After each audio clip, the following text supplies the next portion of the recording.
Hello, everyone. Welcome to the Patel Kumar Show, Episode 5. I am Shivam Patel, coming to you live from San Antonio, Texas, and my co-host, Mr. Kumar, coming to you live from Mumbai, India. What's up, Mr. Kumar? Well, namaste, India, and namaste, Mr. Patel. Thank you very much. Of course, we would probably be in our exciting self introducing this show, episode 5, where we had lined up something spectacular, of course, paying a tribute to Kobe Bryant as well. But we cannot forget what has happened last night in the NBA, where the Bucks boycotted the game against the Orlando Magic, and it was followed by teams, the other teams, and they had to cancel pretty much the entire games that were going to happen last night. And it's an unprecedented situation. Of course, the Milwaukee Bucks, it happened right in their backyard, so they had to take a stand. And there's going to be some dialogue between the players, the owners, and the NBA. And we don't know whether this season is going to continue or there's going to be some boycott. So I'll have more news from Shivam Patel, who's right there in the U.S. In the thick of the things, so he'll be able to explain better. Yes, and the season's still up in the air right now. And in the wake of the Jacob Blake shooting last week in Milwaukee, in response, the Milwaukee Bucks decided to boycott their playoff game against the Orlando Magic. And as Mr. Kumar said, the other teams that played that day also followed. And this made a huge statement, that was covered in every major news outlet here in the U.S.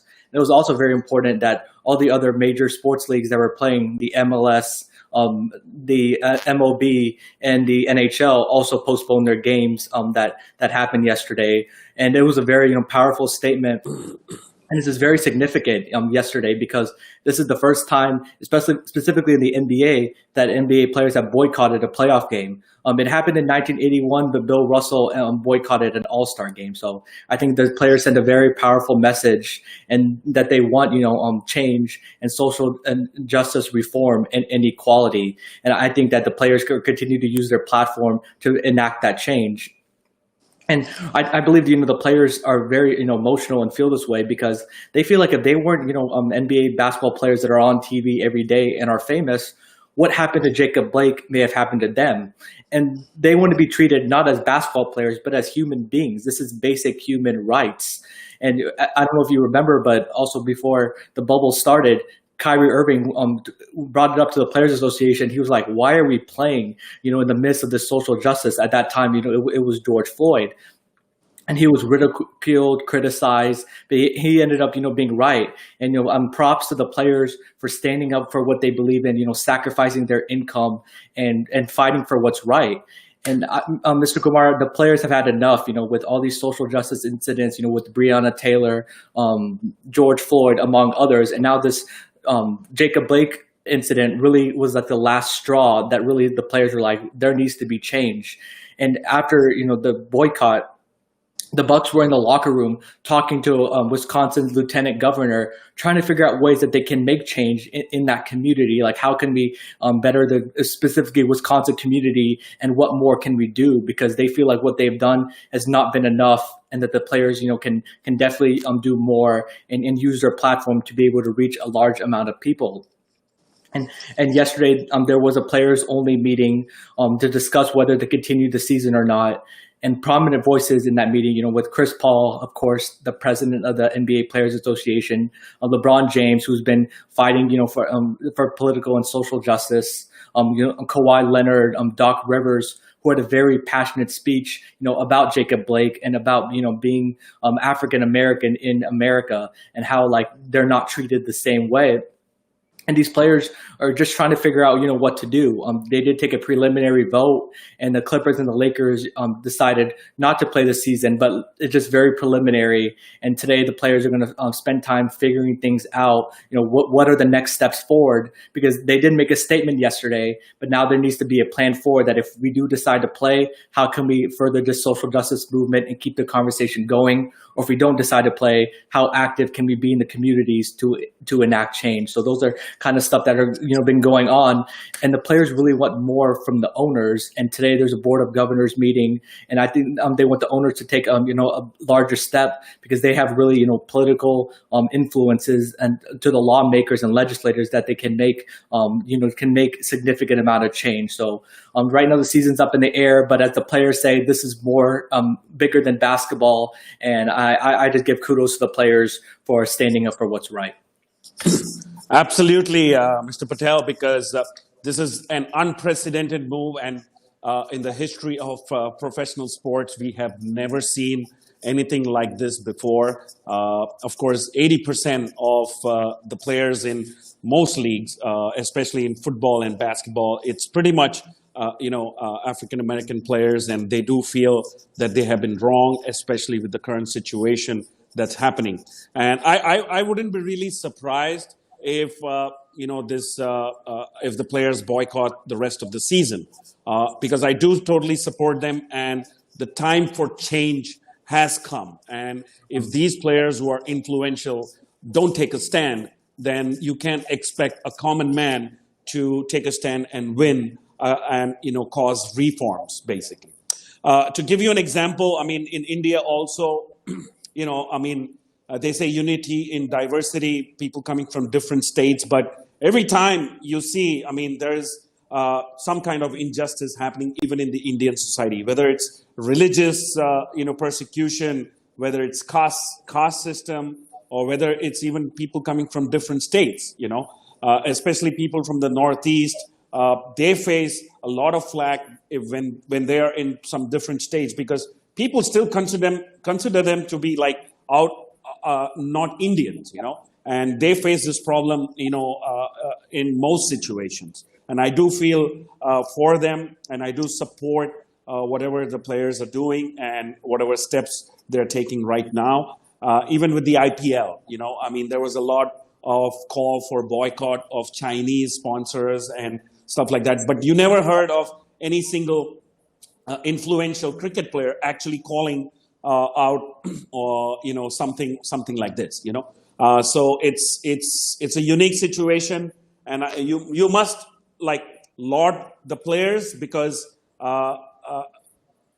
this is something that's really important, and it's a really important cause. So yeah, I totally support them, and I do hope.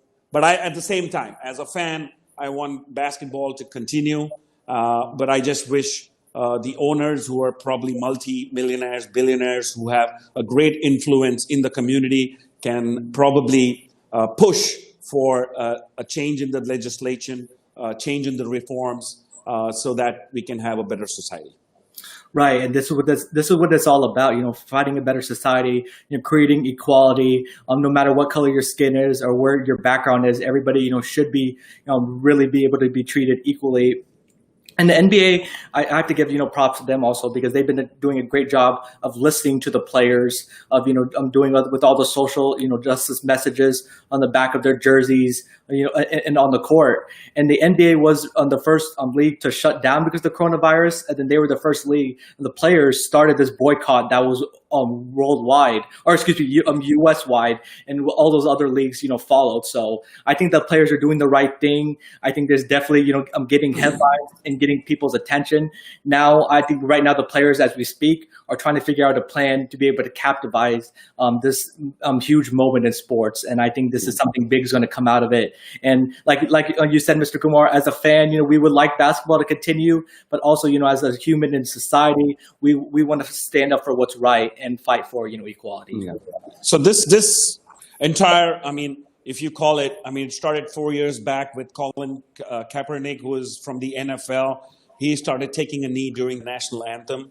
And, there was a lot of flack that he received at that time because he was all alone. And right now you can see that the entire NBA teams, everybody taking the knee during the national anthem. And, I would actually even go on to congratulate the NBA, because as a league, they also took steps to make sure that the voices of the players are heard. The players can wear messages on their jerseys. The Black Lives Matter message is on the basketball court.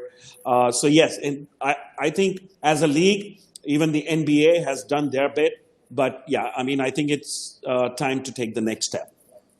It definitely is, and I think something needs to definitely come out of this. And I believe the players and the owners need to work together to be able to make a solution, because both have very powerful influences. And I think if they work together, then something can really come out of this, and real positive change can really happen. Yeah. So I think this is a very monumental. Yesterday was a very monumental day in sports. It was a very powerful moment in history, and it'll go down forever. And like I said, all the major news outlets were covering this.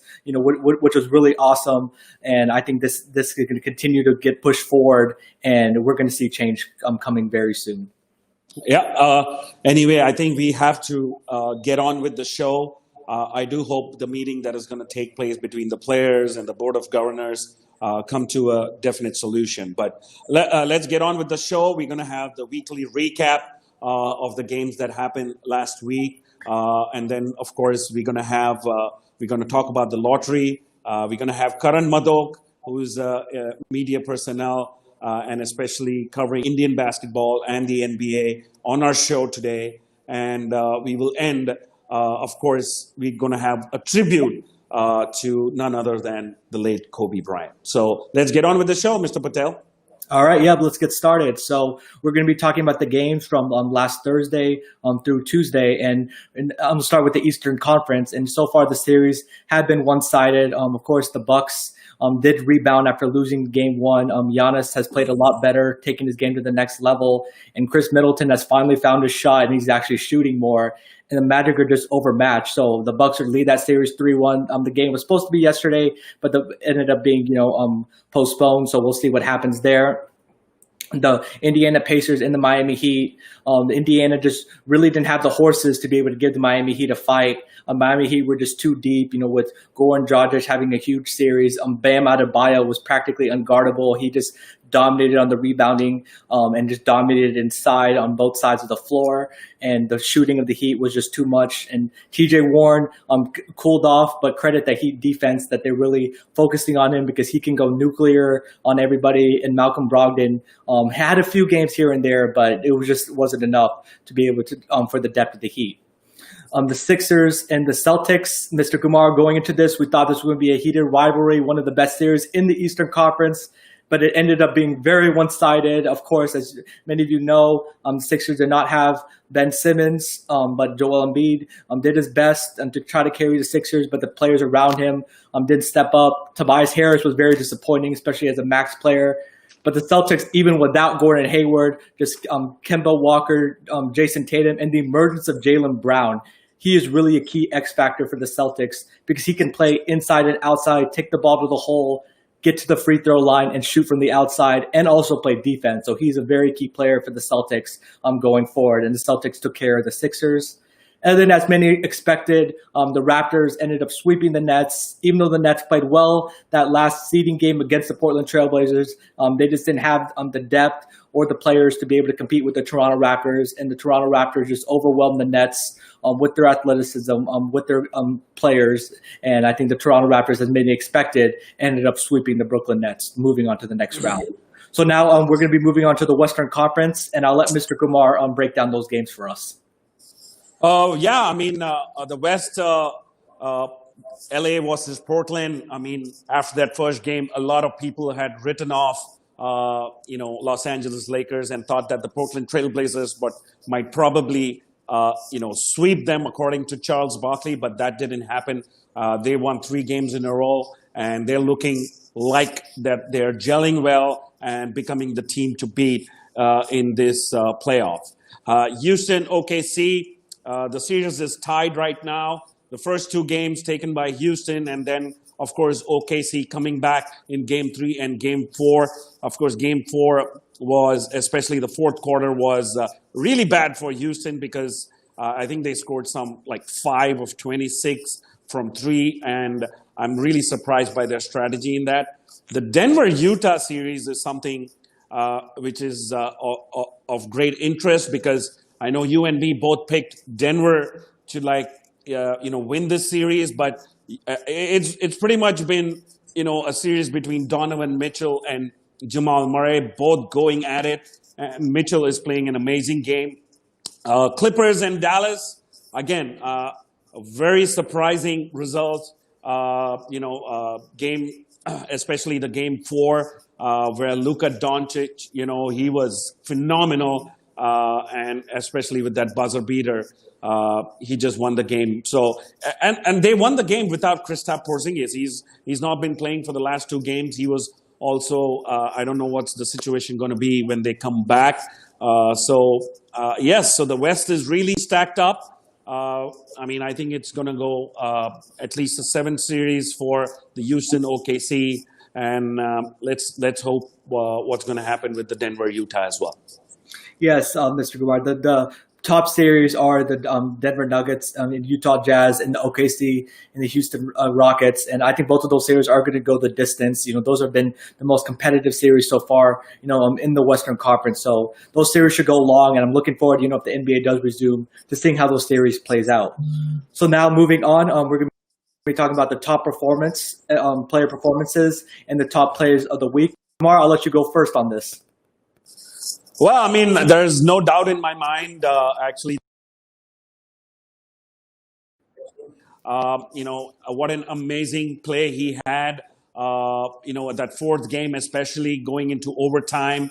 And, that buzzer beater was just amazing because, he just took over that game single-handedly, especially with Kristaps Porzingis not playing due to some knee soreness. And, I think I'm a little bit surprised with the defense of, the LA Clippers in that last move. Of course, Leonard switched with Reggie Jackson, and Doncic was able to shoot over Reggie Jackson, who's like maybe 6'2" or 6'3". That's for me, that is the top. He's the top player of the week, as well as that was the top play in terms of, whatever happened last week. And I definitely agree with you, Mr. Kumar, that Luka Doncic is the top player of the week. But I also like to give a shout out to Donovan Mitchell and Jamal Murray, because they both played that incredible game 3 where Donovan Mitchell had 51 points and Jamal Murray had 50 points. And then leading up, and then game 4, Donovan Mitchell had 30 points and Jamal Murray had 42 points. The shot making between those two guys has just been incredible. They're both just going back and forth and willing their teams to victory. Donovan Mitchell willed the Jazz to game 3 victory. Jamal Murray led the Jazz to a game 4 victory. So I think that those two have been playing very well in that series, and it is must-watch, TV. And I do also agree that the top play is a Luka Doncic game-winning shot, because you can't go with anything else, because being a 21-year-old in his first NBA playoffs, the way that he's been really showing out, and like you said on that last play, he hit Reggie Jackson with that crossover step-back dagger to win the game. And I think the Clippers were just completely shell-shocked, and Luka Doncic really carried that Mavericks team, to the victory. And it was even more impressive that, first of all, like you said, he was without Kristaps Porzingis, and he was playing on a bum ankle, and still be able to put out that performance has just been insane. Yeah, that series has been really heated up, especially, you'd never know what the result would have been in the first game when Kristaps Porzingis was ejected. And then, of course, you have had trouble with Montrezl Harrell and Luka Doncic and Marcus Morris, of course, stepping on Luka Doncic's bum ankle. We'd never know whether it was intentional or not, or whether it was an accident. Marcus Morris claims that it was an accident. But yeah, the Denver-Utah series, it's more like a one-on-one series between, Jamal Murray and Donovan Mitchell. But anyway, I think we're having a great series there. So let's hope for the best. Let's move on to our, section where, of course, we also had the draft lottery last week. So go ahead, Mr. Patel. So yes, the draft lottery also happened last week, and just to determine on the draft selection of the 14 teams that did not make the NBA playoffs. And it usually goes that the worst team usually has the best odds of winning the lottery, but then they have ping pong balls of all 14 teams that are mixed up. It's supposed to be random to see who's gonna what draft order these teams are gonna pick at. And the Minnesota Timberwolves ended up getting another number 1 overall pick. And also the Golden State Warriors also got lucky with the number 2 pick, and the Charlotte Hornets round out the top 3. So it's going to be very interesting, for these teams to see, who they're going to pick, because a lot of these prospects are very unknown. The college season didn't finish, and they're not able to do workouts and doing Zoom interviews. So this draft process is going to be interesting to see how it plays out, to see who's done their homework and their research on these players. Of course. So we also ran an audience poll in terms of who are the luckiest teams in terms of the draft lottery. Of course, in my opinion, I felt like probably Golden State Warriors really, got lucky in that sense. And you can see from the poll that, people think either the Suns or the Warriors, they're pretty much tied up for being the luckiest teams. But for the Warriors, what a wonderful situation it is, because they can really pick one of the top prospects. Even LaMelo Ball is one of the prospects, and I think Edwards, and or they can even trade and get a nice player from another team or a rebuilding team. So they get back into like championship contention almost immediately, because they'll get back Steph Curry, they'll have Klay Thompson back, they'll have Draymond Green back, and so they can really upgrade as a team, even though they're not considered like one of those teams which is like at the back end of the league. Yes, Mr. Kumar, and all I can say is the rich keep getting richer, because, like you said, Steph Curry, Klay Thompson, and Draymond Green are all going to be coming back, and they're going to get another talented player. So it's going to be interesting to see how they kind of mix it up, and whether they decide to keep Andrew Wiggins or put him on the trading block. But I'm a little surprised at the poll that the Suns were right up there with the Warriors as the luckiest team, because even though the Suns did have a great seeding games, they showed out well. They were 8-0. They have like the 10th pick. But I guess it makes sense, because in this draft, there's not really that one clear prospect like last year with the Zion Williamson. So maybe the 10th pick is as good as the second pick. And it just depends on the homework and your scouting and developing that player. Yeah, I mean, even I'm surprised there, because, of course, but I mean, it's a good situation to be in. The Suns have a lot of talented young players. So I think next season is going to be very interesting for a team like, the Phoenix Suns. It definitely is. And, we're going to see what's going to happen, whether they can build on that success and kind of make a move in that Western Conference. And Devin Booker did get definitely more, media coverage and attention, because always the knock on him was, well, he's just putting up these great stats, but the Suns aren't winning. Well, he did both in the bubble, put up insane stats, and the Suns went 8-0. So look for the Suns to be a rising team next year in the Western Conference.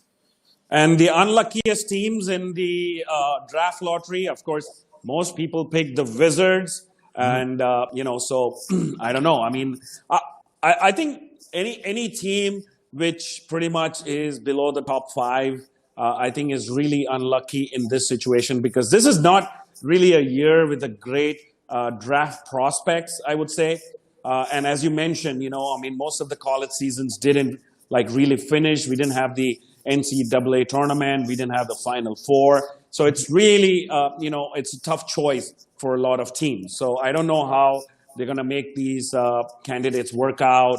And, so it's a very tough situation for some of the teams. But I think New York Knicks, man, it's a tough situation for them. I mean, they just kept getting unlucky and unlucky. So it remains to be seen how they're going to see this lottery, and who they're going to pick in that number 8 spot.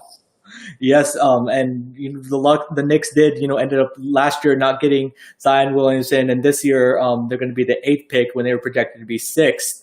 And I don't know if I am able to trust their scouting, because a couple of years ago they picked Kevin Knox, and he's not really turned out that well. So hopefully the Knicks did their homework and be able to effectively find a player that fits their system. But we'll see. The Knicks are definitely one of the teams, along with the Wizards, that have been unlucky.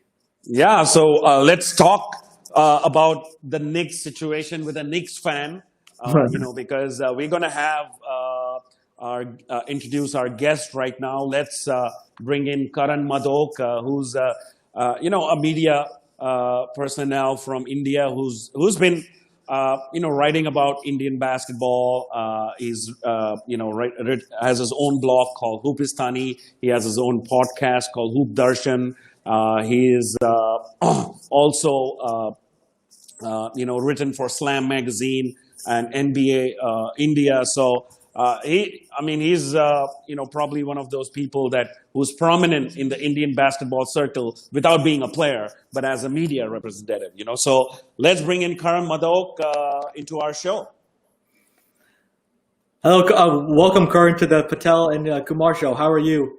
I'm doing well. Thank you guys for having me. Excited to be here. Thank you. We're excited to have you. So I gotta ask, being the diehard Knicks fan that you are, it must have been tough, watching the lottery last week when the Knicks. Just a second. I'm sorry. What are you saying? Can you say that? So I gotta ask, being a diehard Knicks fan, after watching the draft lottery last week, the Knicks were projected to pick 6th, but ended up falling to 8th, and this rubs salt in the wound because last year they missed out on Zion Williamson, and this year they got an 8th pick. So how has that kind of been for you, seeing the Knicks kind of being unlucky in the lottery? So to be honest, this year I didn't really care. Like falling from 6 to 8 isn't that big a deal. Like that happens quite a lot, and really it's a pretty trash class of prospects relatively. So even if we had gotten the top pick this year, it would have been maybe slightly better. This year, I'm sort of not even counting on the draft that much, to be honest. Last year missing out on Zion, it's not just the Knicks. Every team that missed out on Zion and Ja Morant should be crying right now. It's just that, it's kind of fun to pick on the Knicks or whatever. But but I do have faith in RJ Barrett. I think he's obviously not at the level of those two guys, but he is going to be a very good prospect. And we picked, in my opinion, the best player we could have picked at 3 last year. So not that disappointed in that pick. And this year, whatever, 6 to 8, I can live with it. So hopefully they don't trade him like they traded Kristaps Porzingis and Tim Hardaway. The other problem is it's just not about picking the right player, but it's keeping them. Yeah. I'm still very sad about losing Kristaps. He was one of my favorite players. Obviously, he still is. But I have more faith. I think this is the first offseason in a long time where they've actually done really smart management decisions. Like they've hired Leon Rose. They've hired World Wide West. They've got a bunch of people on board who seem to have really good connections around the NBA and seem to really be patient with the decision making. So in that sense, I have a little bit more faith in management than I usually have. But as long as James Dolan's the owner, we're all living by a thread. Yeah. And especially that hat is probably the last merchandise that was New York Knicks merchandise that was sold. Probably you're going to get an award for that. I'm responsible for 100% of New York Knicks merchandise purchases in India. I don't think there's a single person who has intentionally bought New York Knicks merchandise. By mistake, kisi ko mil gayi, so that's different. But I'm the only one who intentionally does it. Yeah. So you're a diehard fan, so that's great. You stay with the Knicks, through the tough times. So it's literally die hard because I'm always dying as a Knicks fan. There's that's the literal definition of being a Knicks fan.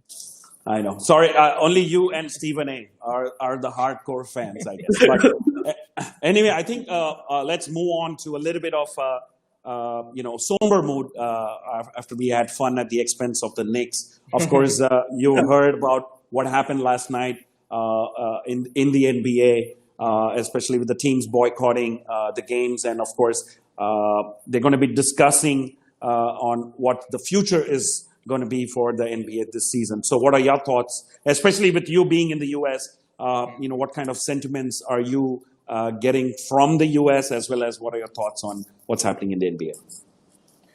The NBA is a majority black league, and it's black players who have made the NBA successful.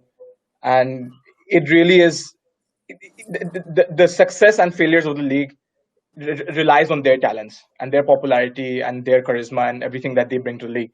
So if they don't feel comfortable with the way their society is, then we have no right and nobody has a right to say that they should feel a different way. I saw someone tweet yesterday, and I forgot who it was, but they said that sports and entertainment are sort of a luxury of a functioning society. But if a society isn't functioning, we can't ignore that. And sort of distract ourselves with sports and entertainment. We tried it. The bubble is working really well. This hasn't been a pandemic problem. It's sort of miraculous that we are talking about basketball during a pandemic, anyways, right? But if society is not functional and these players don't feel comfortable for the way society is treating people like them, so I'm 100% behind whatever decision. Of course, Vinod, you said earlier that as basketball fans, we are obviously really sad that there's no basketball to watch. It was weird yesterday not having any games, but some things are bigger than basketball. I hope they can, this is having the impact that I think they intended to have. They are creating conversation. They are making some people angry. They're making some people happy, and that's the point. The point is for people to talk about it, and hopefully, I hope the season finishes, but it's up to them.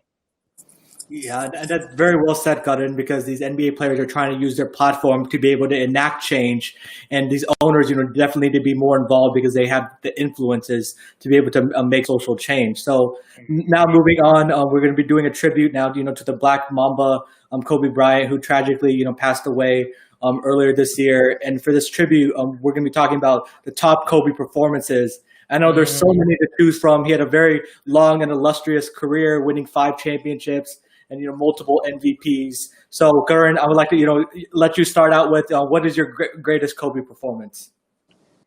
My favorite Kobe, it has to be the 81-point game.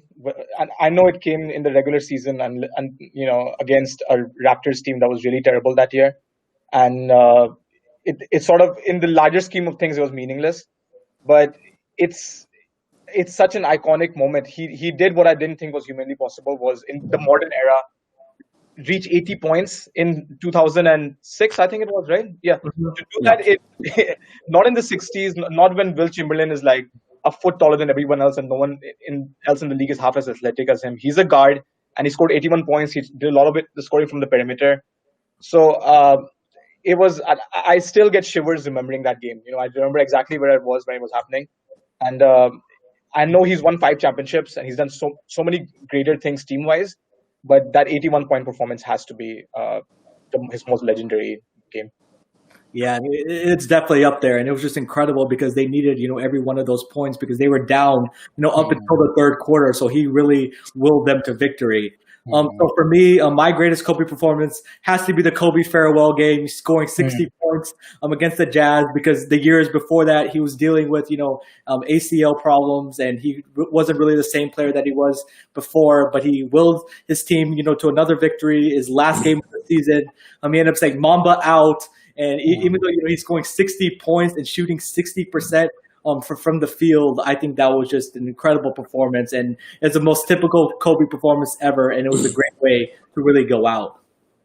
Yeah, in the Indian context, it's like Sachin Tendulkar getting that farewell test series or, one day international or something. And, the way he performed in that particular game, it was outstanding, of course. But my favorite is, of course, the 55-point performance against Michael Jordan in I think 2003, I suppose, because that was the game. I think it was the last game for Michael Jordan in Staples Center. He was wearing the Wizards uniform, of course, but it was almost like handing over that baton from one demigod to another, and it's like passing. I mean. It's my time is up, and now it's up to Kobe Bryant to carry on that basketball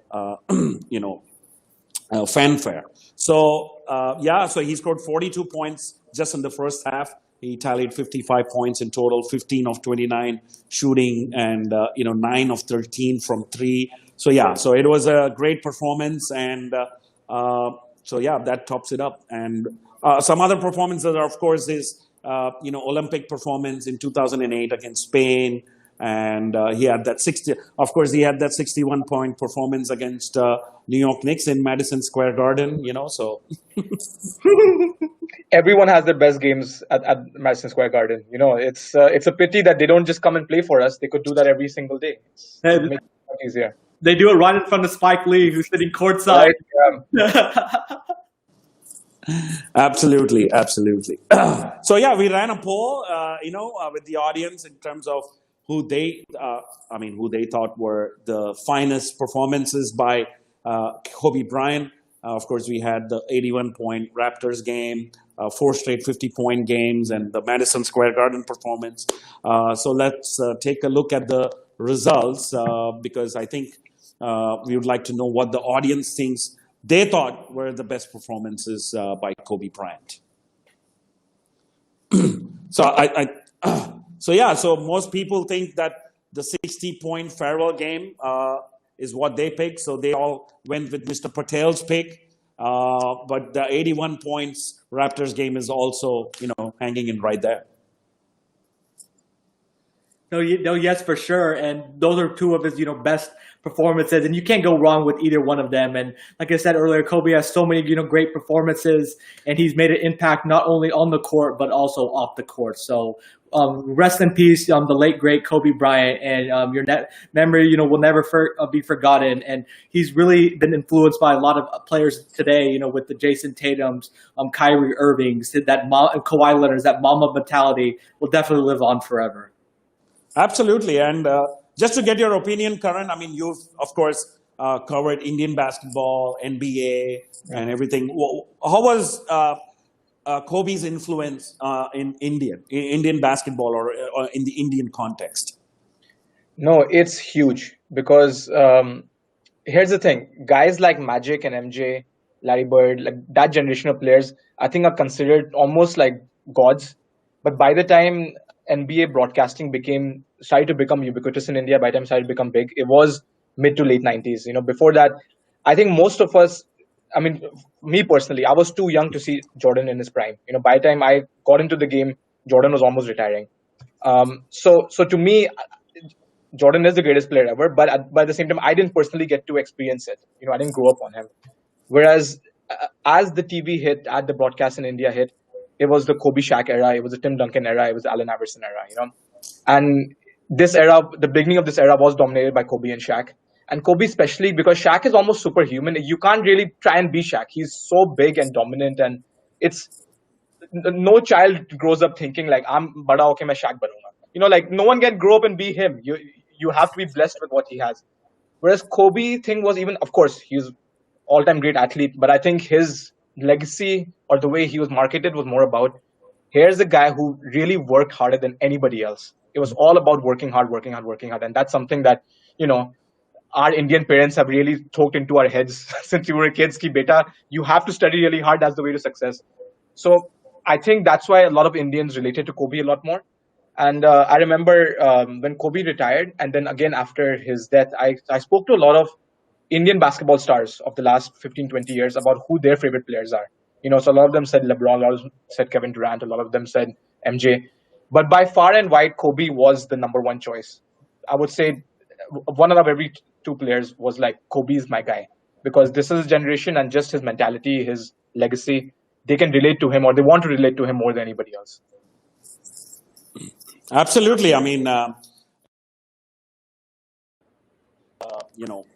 Kobe was a great influence, and you can see from the images that, there were a lot of artists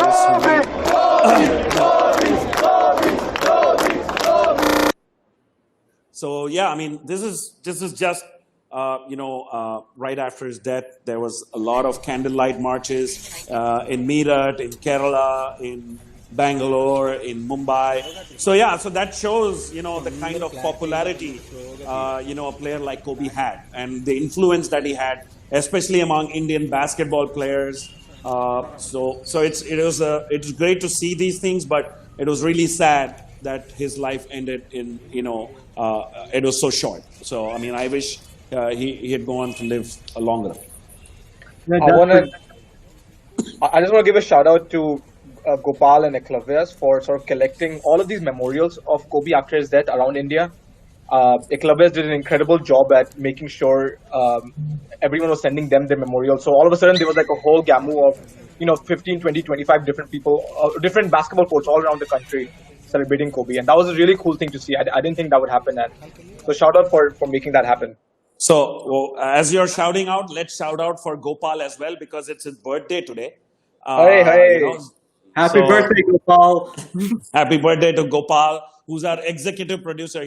He's got a very cushy title, at least in our show. One one of these days, his birthday gift will be India getting a professional basketball league. But right now, he has to suffer. I mean, I think by the time he'll retire by the time the professional league comes up. I just So want to what? be alive to see it. That's all it is. Just want to be alive to see it. So, yeah, one of our audience is asking, will the season be continued tomorrow? Of course, I mean, we don't know yet. There's a very high chance that, probably the season won't continue. I think dialogues are going to take place between the players, between the teams, the league, etc. So, as a fan, I hope the season continues. And as citizen, I would totally support the players if they decide not to continue with the season. Yes, and right now they're still in talks. As Mr. Kumar said about whether if they do decide to move on to the season, how will they be able to push their social justice movement? And I don't think anything's going to happen, this weekend. I think they're just going to be in talks, trying to figure things out, make a game plan. So we should be able to hear some stuff coming out soon after this board of governors meeting and after the players have made a plan. Yeah, let's hope for the best. Gopal says thank you for the birthday wishes. So at least at least the executive producer is watching us live. But nevertheless, I think let's move on to our next section, which is the spiciest section on YouTube. It is called the Indian Tadka section, Karan. So get ready for some some Indian flavor to this wonderful show. About to get spicy.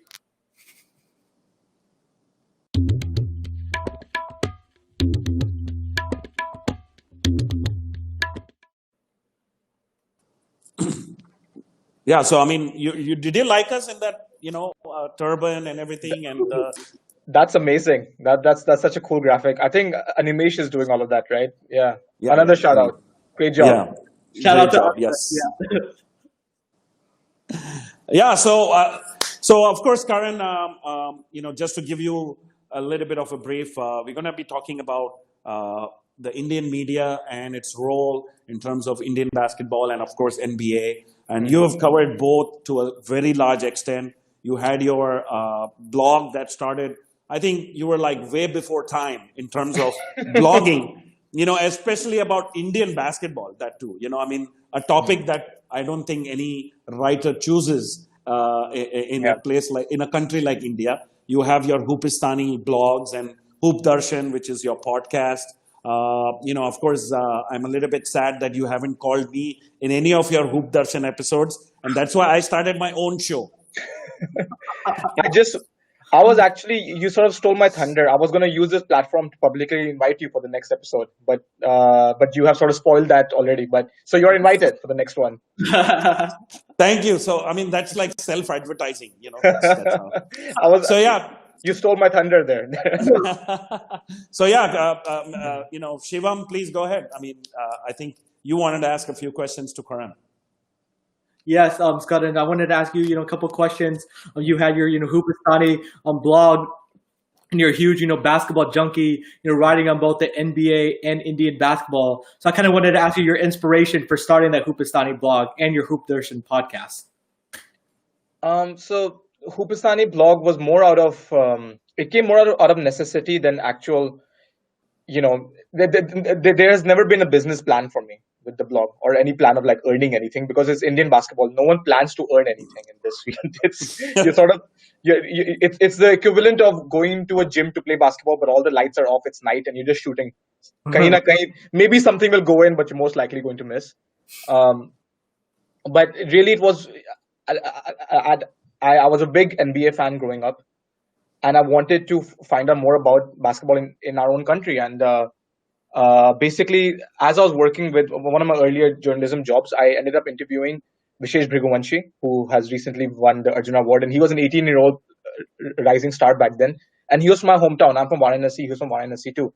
And it just shocked me that there's a huge basketball talent from my own city who I knew almost nothing about. I'm going back, 2007-8 right now.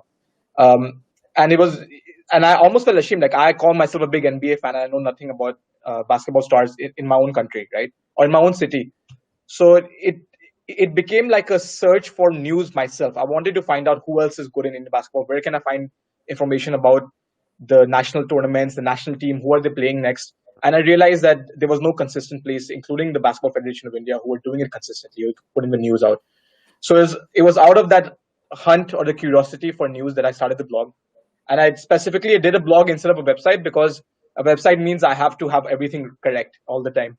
But whereas with blogs, it's more of a personal opinion, my personal search.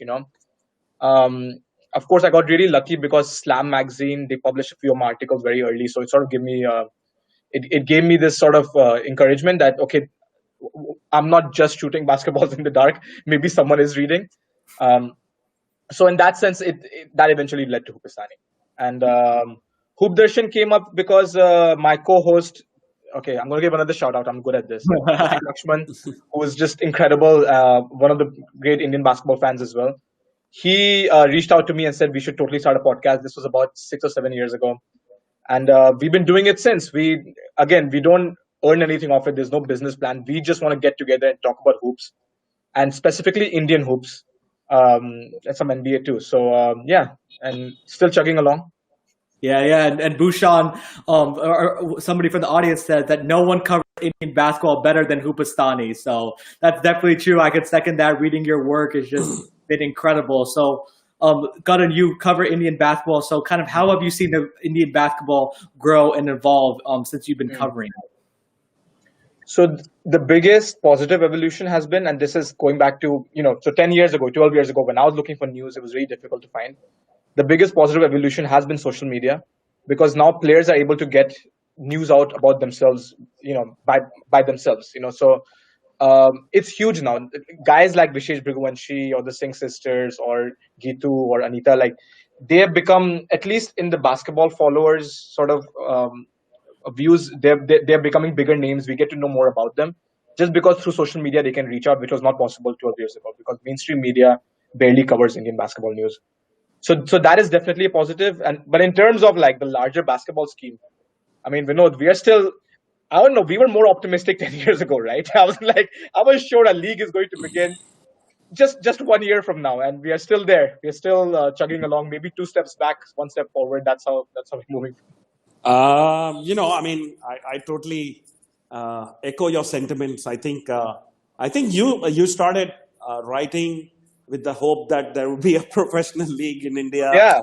I mean, of course, there was optimism then because, of course, Reliance partnered with BFI, and all those kind of things happened, and we were extremely excited as basketball fans, right? And as you as a basketball writer, I mean, that would have exploded the content for you, right? If you just had a professional league. But my honest opinion is that I don't think as players, as a development strategy, we are still there yet in terms of starting a professional league, because there has to be a good flow of youngsters coming in. There has got to be a good flow of good players, of course, because it'll end up like the ISL in the first 3 or 4 years, where we try to get really retired players who are like 40 years old, retired 5 years back, trying to play in this professional league. I don't want it to be that way. I want it to be very organic, so that we can attract good talent from overseas. And this is also a good platform where we can actually say Indian origin players from other countries are not considered as foreign players, right? They can be considered as Indian players. And maybe we can go the European way in terms of having caps in terms of international players and stuff like that. So, yeah, I mean, that's just the model. But, yeah, I think we are at least another 5 years away. That's a really good point. Like, there needs to be a grassroots development of players for, before you start a league like this. But that's the pity. Like, when 10 years ago the promise was made, or when it wasn't a promise, but the hope was sort of kindled that with the Reliance sponsorship, that the league will start soon. My hope was that I wasn't expecting the league to start straight away, but my expectation was that the grassroots strengthening will start straight away. But we've been, if you're 5 years away now, I thought we would be 5 years away 10 years ago. And I think that's the big that's the big disappointment. Yeah. So, I mean, according to you, we have never started that process. So that's why we always say it's 5 years Yeah, from now, So I think it's going to be just like the Philadelphia 76ers. We need to start the process. The process. And then fire Brett Brown and dismantle Ben Simmons and Joel Embiid.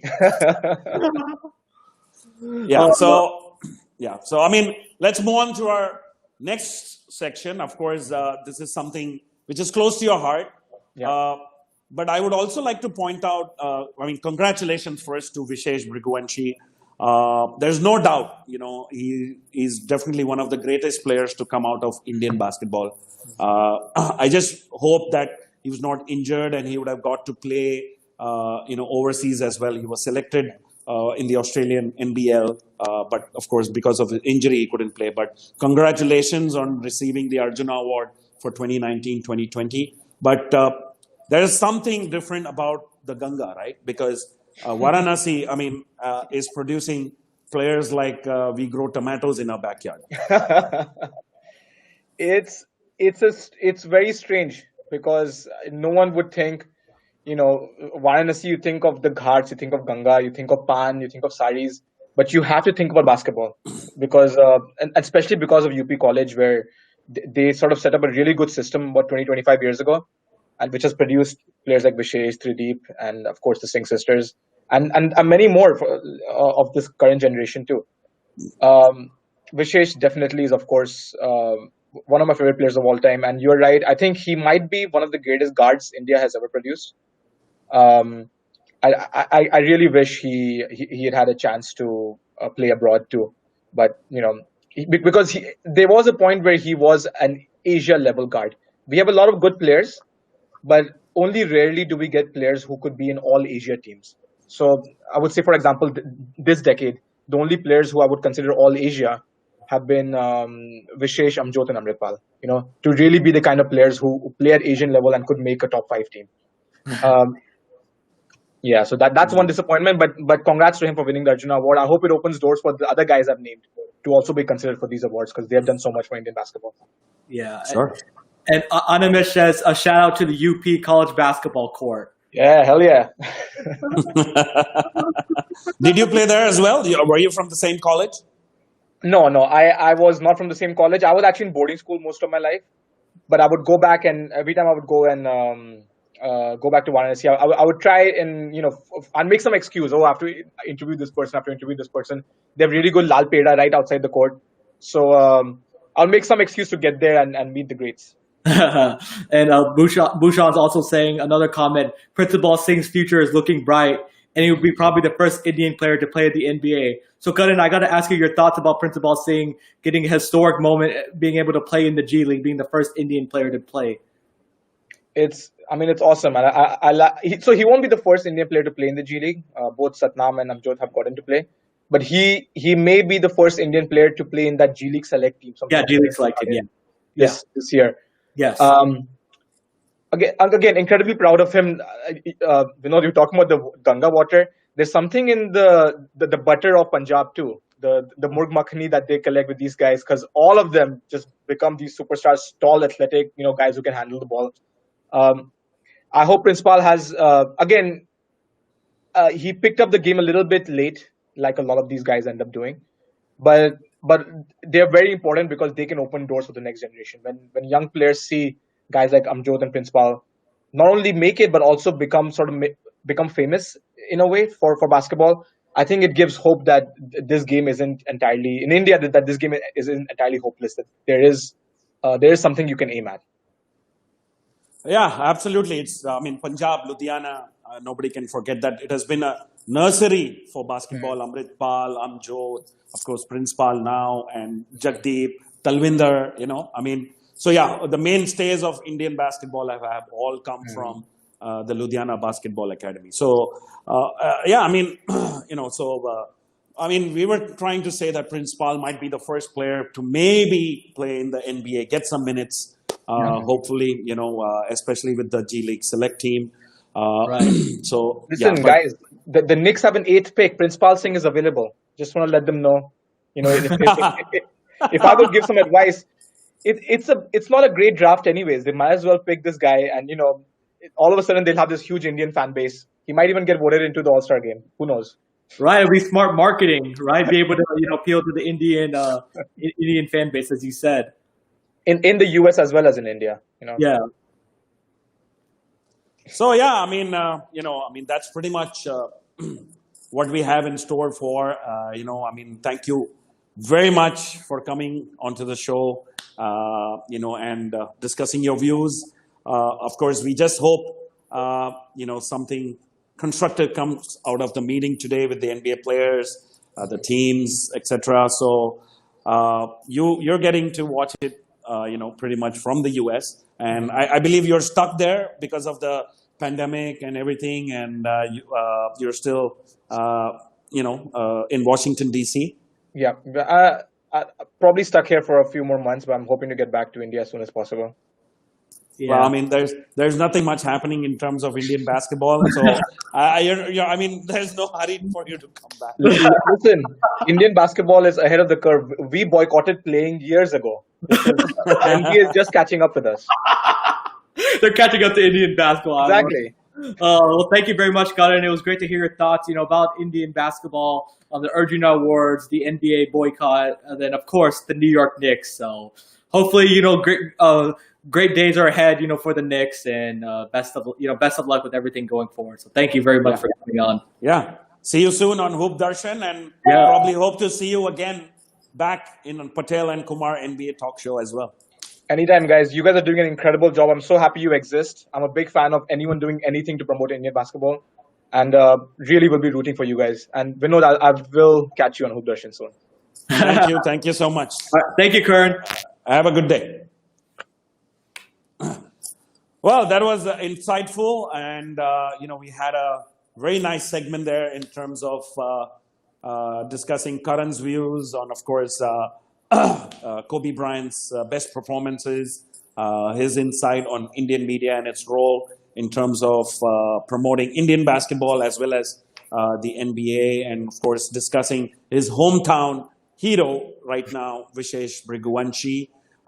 So people like, share, subscribe to our channel, Ekalavyas on YouTube and Facebook, and of course connect with us with your messages and comments on Twitter and Instagram at Patel and Kumar. So Shivam, what do you have to say? No, yes, it was great to hear, from Karan. He's a big basketball junkie, very successful basketball writer. So it was great to kind of, like you said, hear his insights on a variety of things, the NBA, Indian basketball, of course, Kobe Bryant and Principal Singh. And hopefully, the Knicks will be better because he's been a loyal Knicks fan. So hope the Knicks, at least have success in the future for his sake. Absolutely. So, but before we leave, we have a webinar coming up on the 29th of August, that is day after tomorrow at 7 p.m. It's going to be conducted by David Shot Dr. Jones and Miley Jones, who are going to be demonstrating strength and conditioning skills. And of course, we have the pleasure of also having Dr. Paul Sainz, who is the team physician for the San Antonio Spurs, and he'll be sharing his views on injury management and rehabilitation, and of course, sharing some of his stories with the San Antonio Spurs. So please have a look at the promo video.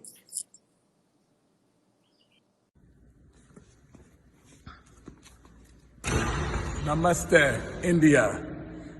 Join me, DJ David Jones, and Miley Jones at the Shooting for Success Gym to improve your strength and conditioning to help you be a better player in the sport that you choose to avoid injuries. Join us live from the Shooting for Success Gym this Saturday, August 29th at 7 p.m. India time. Shukriya! Shukriya. Hi, I'm Dr. Paul Sainz, team physician of the NBA San Antonio Spurs. Please join me this Saturday, the 29th of August at 7 p.m. local time in India for a discussion of a variety of sports medicine topics that will include common sports injuries, injury prevention, and contemporary rehabilitation techniques. I may even share a few stories with you regarding my 21 years with the San Antonio Spurs and being fortunate enough to work with the big three of Tim Duncan, Manu Ginobili, and Tony Parker. Hope to see you this Saturday.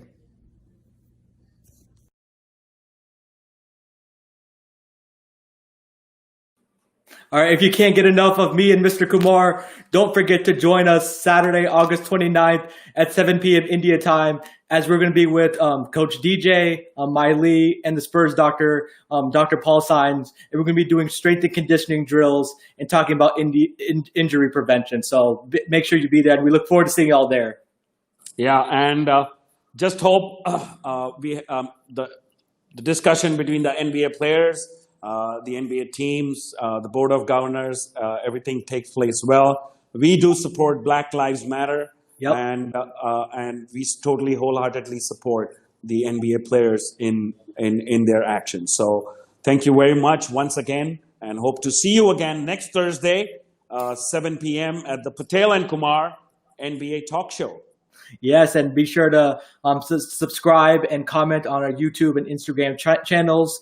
You can get a live shout out, and we look forward to continuing to have our conversations, about social injustice, and kudos to the players for making their stand, and we're going to have change, and we're going to continue to make our society better. So we look forward to seeing you all again next week, and continue to stay safe and healthy. Thank you.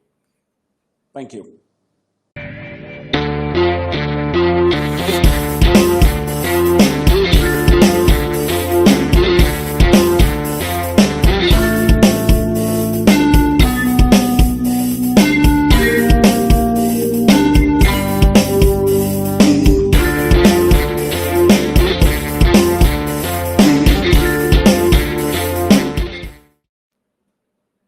Black Lives Matter. Black Lives Matter.